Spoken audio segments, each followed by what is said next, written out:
This morning, I ran a safe pistol on the line, and it made me look like an idiot. Not a catastrophic blow-up. Worse. That slow, ugly kind of failure where nothing technically breaks. But the gun still costs you time, hits, and confidence, while people watch you fumble like a rookie. I heard the little laughs behind me. I felt my face heat up, and I knew exactly what happened. I trusted the name, not the gun. And standing there, I didn't feel like making excuses or playing nice about it. I felt pissed. I felt stupid. I felt like I'd been carrying a logo. So I started pulling pistols out that I actually run when I'm tired and sloppy, and in a hurry. The ones that stay boring with dirty mags, mixed ammo, sweaty hands, and that damn timer screaming. One choke under pressure, and it's done. No second chances, and yeah, number one is the one I fought the hardest. I kept arguing against it right up until it shut me up in public.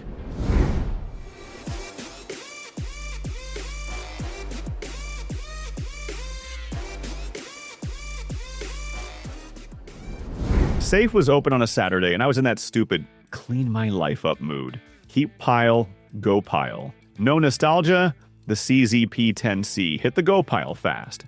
Plain black polymer, no story, no clout. I actually said it out loud, like I was doing myself a favor. Yeah, it's fine. I drove it to the shop like it was dead weight. Slid the case across the counter, ready for the usual shrug. The guy opens it, looks at me, and goes, "So you're selling the one that actually runs? You keeping the pretty ones and dumping the one you grab when you're not trying to get cute?" That pissed me off more than it should have. I did the little tough guy shrug. It's fine, but on the drive home, that word kept grinding. Fine. Fine is the gun you reach for when you're tired, and you don't feel like babysitting some moody, tuned setup. Fine is the pistol that doesn't argue with your hands. Fine is what you carry when you don't want surprises. Couple weeks later, I popped the safe and reached for it without even thinking. Empty spot. Not, oh, I miss that gun. More like, why did that empty spot bother me that much? I didn't trade away a favorite. I traded away the one that kept me from getting embarrassed. How many fine guns did I dump chasing excitement? And what did I actually buy with that mistake? HKVP9 showed up in North Texas in February 2026 at the worst possible time. I already decided it was old news. That week, I was knee-deep in newer pistols, cleaner designs, better social buzz, stuff that looked way cooler on camera. The VP9 sat in my head as good, in that stale way people say when they got nothing left. Buddy dropped the VP9 on the counter and didn't smile. You keep talking around this one. That landed. Because, yeah, I dodged it. Not because it sucked. Because it made my argument harder. I wanted something newer to beat it. Something cheaper to embarrass it. Some clean little flaw I could grab and point at like proof. The VP9 didn't hand me that. First grab, the grip locked into my hand too naturally. Not gun store comfortable. More like it made my other pistols feel like they asked me to work around them. Then the trigger showed up. No race gun nonsense, no sketchy light break. Just clean, wall, break, reset. Right where it needed to be. No drama. That's what cornered me. The newer guns still looked cooler beside it. Some had better optic setups. Some had cheaper mags. Some were easier to sell in 2026. Then the VP9 sat there like it didn't care what year it was. What came after that went the opposite direction. Loud, weird, hard to ignore.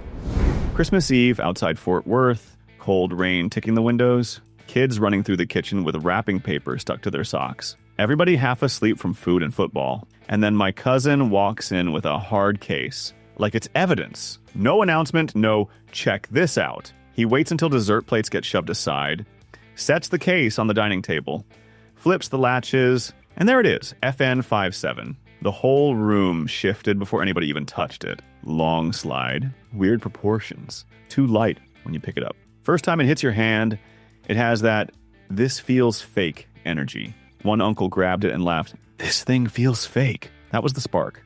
Not loud, not angry, worse. That family table argument where everybody becomes an expert after 2 beers and 1 YouTube video. Ammo price, magazine capacity.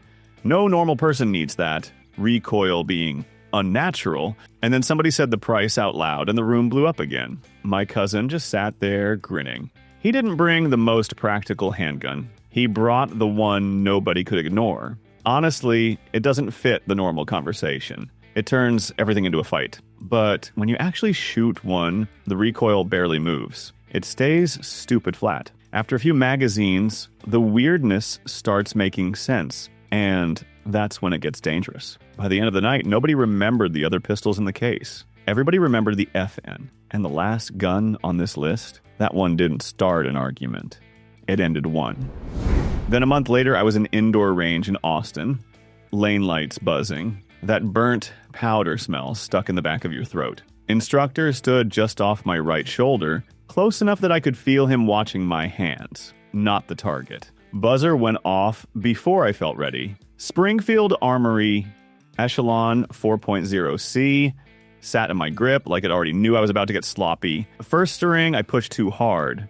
Grip wasn't perfect, sight picture got jumpy, and I started doing that thing where you try to save a run with speed. That's how you spiral. Instructor didn't raise his voice, just said, again. Second run, it started going sideways fast. My shots drifted, timer kept barking, and I felt that little skid out moment where you either clamp down and regain control, or you keep spraying and pretend it's fine. The Echelon didn't let me hide behind excuses. It stayed flat enough that I could drive it back into the center without babying it. Compact carry size, but it ran like I brought something bigger than I did. No drama, no weird surprises. Just the gun doing its part while I was busy trying to screw it up. That's why nobody talks about it like a flex. You only learn this in a lane with a buzzer and someone judging you. And the last gun on this list? It didn't feel 2026 at all. And it still made modern stuff look nervous.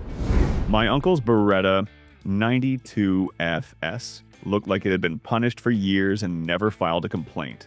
Finish rubbed thin on the corners. Grips with that old sweat shine baked into them. Safeties worn silver from being worked 1,000 times. It didn't look like a collector gun. It looked like something you pull out of a truck toolbox after a bad week, and it still has grit in the seams. Early 2026, I was staring at newer pistols. Lighter, cleaner, optics ready, all the future ready stuff that's supposed to make an old Beretta irrelevant. My uncle saw me hovering over one of those polymer darlings and said, "Take mine for a few days. Don't clean it. Don't baby it. Then tell me what you think." So I treated it real life rough. Truck all week through North Texas dust. Range bag with loose mags and grit in the corners. One morning I got rained on loading gear. Cold garage overnight. Straight back into truck heat.